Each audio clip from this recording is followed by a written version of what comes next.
বউ, আজ কি শুধু আলু ভর্তা দিয়েছো? কেন? দেখে বুঝতে পারছো না বুঝি? আলু ভর্তা, বেগুন ভর্তা আর ডাল ভুনা দিয়েছি। আচ্ছা ঠিক আছে, আজ তাহলে এতেই হয়ে যাবে আশা করি। কেন? তুমি কি অন্য কোনো খাবারের কথা চিন্তা করছিলে? আসলে ঘরে তো আর তেমন কোনো সবজি আনা ছিল না। কি করব বলো? না না, আমি অন্য কিছু ভাবছিলাম না, তুমি যা রান্না করেছো ঘরে যা ছিল এই বেশ। আচ্ছা, তুমি আর অন্তু এখন ঘরে গিয়ে বসো। আমি তোমাদের খাবার নিয়ে আসছি। কিন্তু অন্তু তো ঘরে নেই, ও কোথায় গেছে? তুমি কি কোথাও পাঠিয়েছো নাকি? ও হ্যাঁ, আমি তো ভুলেই গিয়েছিলাম। আমি তো ওকে পাশের বাড়িতে পাঠিয়েছিলাম। আসলে গতকাল বৌদির কাছ থেকে কয়েকটা কাঁচা মরিচ এনেছিলাম। আজ ফেরত দিতে পাঠালাম। আচ্ছা তাহলে তো অসুবিধা নেই, ও তো এখনই এসে যাবে। আসলে বাপ ছেলে মিলে খেয়ে তাড়াতাড়ি করে বেরিয়ে পড়বো। বাবা, আজ মনে হয় জেলেরা মাছ ধরতে আসেনি, তাই না? কাউকে তো চোখে পড়ছে না। আজকে তাহলে কি আমরা শুধু শুধু আসলাম বাবা? না রে বাবা, শুধু শুধু আসবো কেন? জেলেরা মাছ ধরে, এটাই তাদের পেশা। মাছ ধরবে, তারপর বাজারে নিয়ে গিয়ে বিক্রি করবে। তারপর তো তাদের জীবন চলবে, তাই না?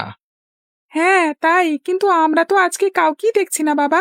ভালো করে তাকিয়ে দেখ, জেলেদের কোনো নৌকা দেখা যায় কিনা। তাহলে ওখানেই থামাবো আমাদের নৌকা। ওই তো কিছুটা দূরে দুটো নৌকা দেখা যাচ্ছে। তার মানে ওখানে গেলেই আমরা জেলেতে দেখা পাবো, তাই তো? রবিদা চলে এসেছো? হ্যাঁ, আমি তো চলে এসেছি, কিন্তু তোরা দুজন তো আজ বেশি দূরে চলে এসেছিস। আমি তো ভাবছিলাম আজ বোধহয় তোরা মাছ ধরতে আসিসনি। কি যে বলো না রবিদা, মাছ না ধরে কি উপায় আছে? এই দেখো না, কয়েকদিন ধরে শরীরটা মোটেও ভালো যাচ্ছে না। ঠান্ডা কাশি, এর মধ্যেই আসলাম মাছ ধরতে শুধুমাত্র জীবন জীবিকার তাগিদে। কিন্তু দেখো না, মাঝ নদীতে আসবার পরই কেমন বৃষ্টি শুরু হয়ে গেল। এখন না পারছি পাহাড়ে যেতে, না পারছি নদী থেকে ভালো করে মাছ ধরতে। তুই ঠিকই বলেছিস সুরেশ, মাঝে মধ্যে মনে হয় জীবন আমাদের সাথে তামাশা করছে। যাই হোক রবিদা, কি আর করবার। তা আজকে কি খাবার এনেছো গো? বড্ড ক্ষুধা পেয়ে গেছে। আজকে তেমন কোনো ভালো খাবার আনতে পারিনি রে। এই আলু ভর্তা, বেগুন ভর্তা আর ডাল ভুনা এনেছি। আরে রবিদা, কে বললো ভালো খাবার আনতে পারোনি? এই খাবারগুলি তো হচ্ছে গরিবের মহাখাদ্য। এই খাবারগুলো আছে বলেই গরিবেরা বেঁচে আছে গো দাদা। আজকের খাবারগুলো সত্যি খুব ভালো হয়েছে। হ্যাঁ, আজকে তো মাসের 15 তারিখ। আমাকে এই 15 দিনের টাকাটা তোরা দুজন দিয়ে দিলে বেশ ভালো হতো। বুঝতেই তো পারছিস, তোদের এই টাকা দিয়েই আমাকে আবার কালকের বাজার করতে হবে। হাত একদম খালি হয়ে গেছে রে, না হলে আজকে আর চাইতাম না। রবিদা, আজ তো সাথে করে তেমন কোনো টাকা নিয়ে আসিনি। তুমি বরং একটু অপেক্ষা করো।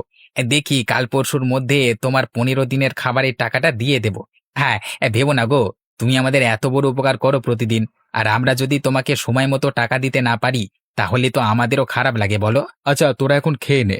আজকে দেখি অন্য কোনো খরিদ্দার পাই কিনা। না হলে তো এই খাবারগুলো নষ্ট হবে শুধু শুধু।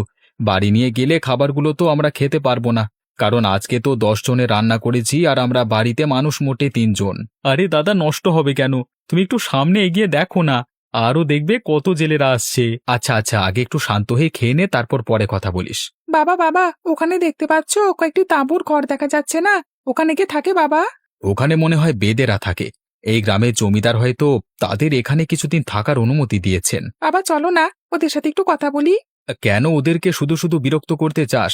তাদেরকে তাদের মতোই থাকতে দে না রে বাপ। আহা বাবা, তুমি এমন করছো কেন? আমি কেন তাদের শুধু শুধু বিরক্ত করতে যাব? আমি তো একটু কথা বলে চলে আসবো। তুমি চলো না বাবা, চলো না। উফ, তোকে নিয়ে আর পারি না রে। তুই যা, গিয়ে দেখ, আমি বরং নৌকাতেই অপেক্ষা করি। তুমি এখানে কি রান্না করছো? কেন? দেখে চিনতে পারছো না? আমি মাছ রান্না করছি। মাছ? তা মাছ কোথায় পেয়েছো? এই নদী থেকে ধরেছো বুঝি? তা নদী থেকে ধরবো না তো কোথা থেকে ধরবো? আমরা তো নদীতেই থাকি। আচ্ছা শোনো, আমার নাম অন্তু। আমি কিন্তু পাশের গ্রামেই থাকি। আর আমার বাবা ওই যে নৌকাতে বসে আছে। আর তোমার নাম কি? আমার নাম সুমনা। তা তোমরা দুজন কি করো? আর এখানেই বা আসলে কেন? কিছুক্ষণ আগেই তো অনেক বৃষ্টি হয়েছে। তোমাদের দুজনেরই তো কাপড় ভেজা। তোমরা বৃষ্টিতে কেন ভিজতে গেলে? আসলে আমরা প্রতিনিয়ত নদীতে আসি। না মানে বলতে চাইছিলাম, আমার বাবা প্রতিদিন আসে। তবে আমার যেদিন স্কুল ছুটি থাকে, আমি শুধু সেদিন নদীতে আসি। আমরা নদীতে সব জেলেদেরকে বাটিতে করে দুপুরের খাবার দিয়ে থাকি।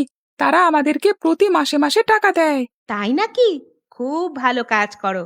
অনেক সময় জেলেরা মাছ ধরতে ধরতে ক্লান্ত হয়ে যায়, ক্ষুধার্ত থাকে, পানি খেতে চায়। সব সময় তো আর কাছে সবকিছু থাকে না।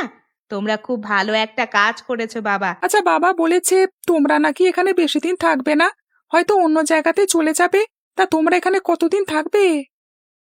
এই গ্রামের জমিদার আমাদেরকে 25 দিন থাকতে সুযোগ দিয়েছেন। এর বেশি আর থাকতে পারবো না।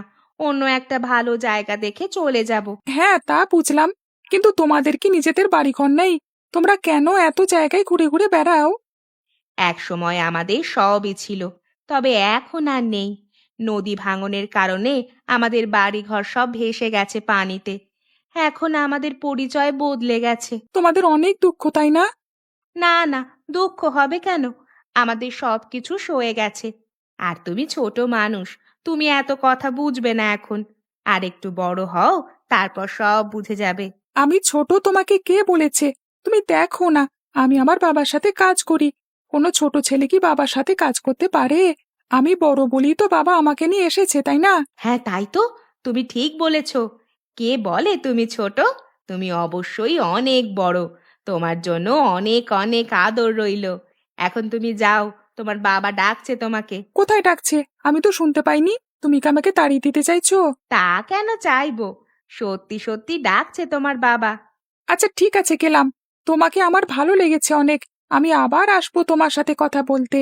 আরে রবিদা যে, তা গাছের নিচে বাবা ছেলে দাঁড়িয়ে আছো কেন, কোথাও যাবে নাকি? হ্যাঁ রে, যাবো, কিন্তু আজ তো দেখা যাচ্ছে অনেক রোদ উঠেছে, আর হাঁটতে ইচ্ছে করছে না। তাই ভাবছি একটা রিক্সা পেলে রিক্সা দিয়ে বাজারে যাব। ঘরে কোনো সবজি নেই আজকে। তাই নাকি? আচ্ছা চলো চলো, আমিও বাজারের দিকে যাচ্ছিলাম। আমার ঘরেও কোনো বাজার তরকারি নেই, বউ শুধু শুধু চেঁচামেচি করছে, তো বাধ্য হয়ে এখন সবার আগে বাজারের দিকে রওনা হচ্ছি। তোর খবর কি রে ফটিক? দিনকাল কি ভালো যাচ্ছে? কি যে বলো না দাদা, গরিব মানুষের আবার দিনকাল ওই একরকম যায় আর কি। তা তো জানি রে, আমারও তো সংসার চালাতে অনেক কষ্ট হয়ে যায়, কিন্তু কি আর করা, এর নামই তো জীবন। আচ্ছা, তোর কি রিক্সা চালাতে খুবই কষ্ট হয়ে যায়? এই কাজটাই তো অনেক কষ্টের দাদা, রোদে বৃষ্টিতে ভিজে হলেও রিক্সা চালাতে হয়। এতটা পরিশ্রম করবার পরেও যে পারিশ্রমিক পাই, তাতে সন্তুষ্ট হতে পারি না। মনে হয় পরিশ্রমের সাথে পারিশ্রমিকের আকাশ পাতাল তফাৎ। এটা হয়তো আমাদের মতো গরিবের নিয়তি। কি করবি রে, আমাদের কি বা করবার আছে? ভাগ্যকে মেনে নিয়ে খুশিভাবে কাজ করে যতটা পারা যায় ভালো করে সৎভাবে জীবনযাপন করাটাই আমাদের ধর্ম। বাবা, বাজারে তো চলে এসে গেছি। এখন নামো তাড়াতাড়ি। আরে জীবনটা মনে হয় একদম পানসে হয়ে গেছে, কোনো রং নেই, প্রতিদিন শুধু কাজ আর কাজ। এরপরেও সংসারে টানাটানি, কোনো সুখ নেই, স্বাচ্ছন্দ্য নেই, আছে শুধু অভাব আর হাহাকার, না পাওয়ার বেদনা। হ্যাঁ রে, এর পরেও আমরা বেঁচে আছি। তবে একটা জিনিস ভাব, আমাদের থেকেও তো অনেক মানুষ আরো কষ্টে আছে, আরো খারাপ অবস্থাতে আছে। তাদের হাত নেই, পা নেই, চোখ নেই, তারাও তো বেঁচে আছে, কিছু না কিছু কাজ করে খাচ্ছে। আমাদের তো সৃষ্টিকর্তা কোনো কিছু কম দেননি। তাহলে আমরা কেন এত হাহুতাশ করি সব সময়? এমন করা কি উচিত? হ্যাঁ রে তপন, তুই কথাটা একদম ঠিক বলেছিস। আমাদের আসলে সব সময় এতটা হতাশ হয়ে থাকা উচিত নয়। আমাদের যত কষ্টই থাকুক না কেন, এর মধ্যেই জীবনটাকে উপভোগ করতে শিখতে হবে। আমাদের যা কিছু আছে চেষ্টা করতে হবে, এর মধ্যেই কিভাবে আমরা সুখে শান্তিতে থাকতে পারি। আচ্ছা দাদা, একটা কাজ করলে কেমন হয়? অনেক দিন ধরেই আমার মাথায় একটা কথা ঘুরছিল, তবে কাকে বলবো ভেবে পাচ্ছিলাম না। আজকে তোমাদের সবাইকে কাছে পেয়ে কথাটা বলতে ইচ্ছে করেছে, বলবো। আরে এত আমদামদা করবার কি আছে, যা বলতে চাস বলে ফেল, আমরা সবাই তো আছি, শুনছি, তুই শুরু কর। হ্যাঁ দাদা, চলো না আমরা সবাই মিলে একটা খাবারের আয়োজন করি, অনেকটা বলতে পারো মহাভোজের মতো। তা যেখানে গ্রামের প্রতিটা মানুষ, বিশেষ করে যারা আমাদের শ্রেণীর, তারা একটা মহাভোজের আয়োজন করলে কেমন হয়? আমার কাছে মনে হয় এই কাজটা করলে সবার মধ্যে একটু হলেও সুখের প্রভাব পড়বে।